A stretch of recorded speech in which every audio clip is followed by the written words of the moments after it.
sangat luar biasa sekali.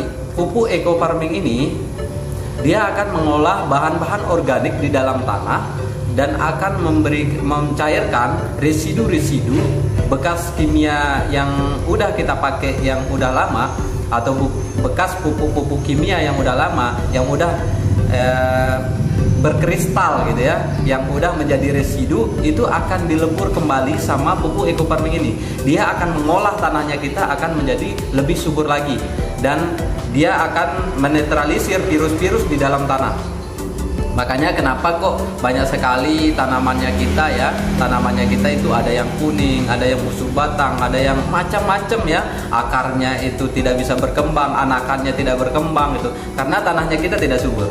Nah, datanglah eco farming ini untuk menyuburkan tanahnya kita. Makanya eco farming ini akan mengolah bahan-bahan organik, sisa-sisa tanaman yang udah membusuk itu akan menjadi pupuk kembali. Nah, pupuk-pupuk yang udah kita lepas tidak berguna itu akan diolah kembali sama pupuk eco farming ini. Itu kelebihannya kalau di tanah.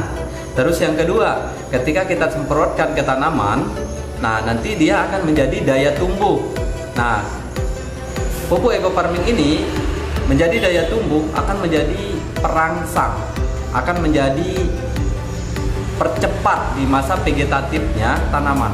Entah tanaman apa saja, kalau kita semprotkan ke tanaman, ke batang, ke daun, terutama daun bagian bawah gitu ya, ini akan menjadi daya tumbuh yang cepat. Itu kelebihannya. Nah, jadi dia tuh penggenjot. Yang ketiga, kelebihan pupuk eco farming ini, eco farming premium ataupun eco farming original sama. Dia akan, yang ketiga kelebihannya, dia akan mencegah hama. Nah, misalnya ada hama-hama yang menyerang nih, ada hama-hama yang akan menyerang tanamannya kita. Nah, ada kandungan yang ada di sini itu bisa mencegah hama. Pupuk eco farming ini itu mikrobanya ada yang berfungsi untuk mencegah hama. Nah, jadi kita itu sekali kita semprot, dia akan menyuburkan tanah, dia akan menjadi penggenjot di dalam tanaman, dan dia akan menjadi pencegah hama. Dan yang terakhir, ini adalah inti daripada perawatannya kita dari awal sampai akhir itu, kita itu pasti butuh namanya banyak, besar, berat, namanya buah itu. Nah, karena itu adalah merupakan hasil. Nah, inilah pupuk eco farming ini, kelebihannya adalah bisa memperbanyak buah, memperbaiki buahnya, tanamannya kita gitu ya, memperbanyak, memperbesar, dan memperberat buah. Makanya harus disemprot di akhir sesi ketika misalnya sebelum berbunga atau setelah muncul putiknya atau muncul udah bakal buahnya, itu baru disemprot dengan eco farming yang terakhir. Itu akan memperbanyak, memperbesar, dan memperberat buah. Makanya alhamdulillah 4 kelebihan pupuk eco farming tadi. Yang pertama, di tanahnya akan mempersubur, di tanamannya akan menjadi daya tumbuh, dan sekaligus akan menjadi, yang ketiga, mencegah hama. Yang keempat, yang terakhir, akan memperbanyak, memperbesar, dan memperberat buah. Nah, jadi itulah kelebihan daripada pupuk eco farming ini. Makanya sangat diperlukan sama petani untuk masa-masa sekarang ini ya. Masa-masa sangat sulit sekali kita itu merawat tanaman pakai anorganik gitu ya, di pupuk-pupuk kimia itu sekarang agak mulai kesulitan para petani. Nah, jadi kita datang untuk jadi solusi. Ada pupuk organik eco farming ini akan mengolah itu semua. Nah, jadi bukan berarti kita itu tidak memerlukan bahan-bahan seperti pupuk kimia yang tadi, bukan ya. Tetap kita perlukan, tetapi nanti kita press sampai ke 70%. Nah, jadi kita perlukan misalnya 100, dari 100% itu kita butuhkan 35% saja. Nah, jadi yang 70%-nya itu kita itu pangkas. Nah, itulah kelebihan daripada pupuk eco farming ini. Nah, di tanaman apa saja eco farming ini bisa diberikan? Misalnya bisa kita itu apakah bisa misalnya ke padi? Jadi semua tanaman ya, semua tanaman, entah itu tanaman palawija ataupun tanaman yang berbatang itu. Misalnya nih di palawija di batang tidak yang lunak, misalnya padi, jagung, semangka, kacang-kacangan, kacang tanah, kacang panjang, itu pokoknya di sejenisnya itu, pokoknya semua tanaman lah, semua tanaman itu yang intinya adalah tanahnya kita bisa subur, maka ketika kita menanam apapun itu akan bisa subur. Nah, terus ada lagi di tanaman yang berbatang ya, yang punya kayu, misalnya kayak duren, mangga, kelengkeng, bahkan sampai ke sawit pun bisa kita pakai eco farming ini, kayak begitu ya. Nah, itu salah satu kelebihan daripada eco farming ini, dia itu bisa masuk di semua tanaman. Nah, kalau cara kerjanya pupuk eco farming ini ya, cara kerjanya yang pertama ini saya kasih tutorialnya sedikit ya. Saya kasih tutorial untuk gimana cara mengaplikasikan pupuk eco farming ini. Sekarang pupuk eco farming premium ini kita buka ya. Begitu udah dibuka, nanti teman-teman itu buka sendirilah. Sekarang saya sekedar mencontohkan saja. Pupuk eco farming ini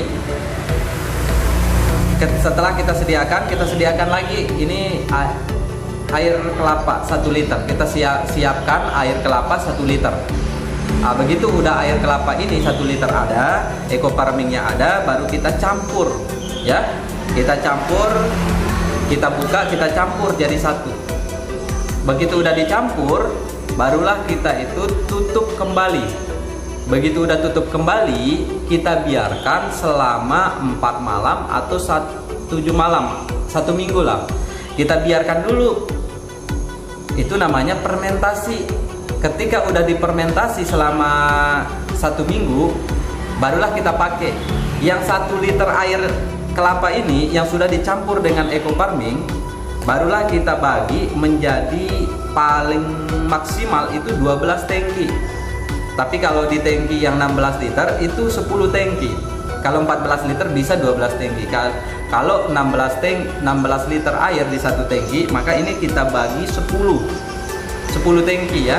Kita bagi 10 tangki, baru kita semprotkan, entah itu ke tanahnya kita, ke tanaman, ataupun di batang tanaman itu sendiri.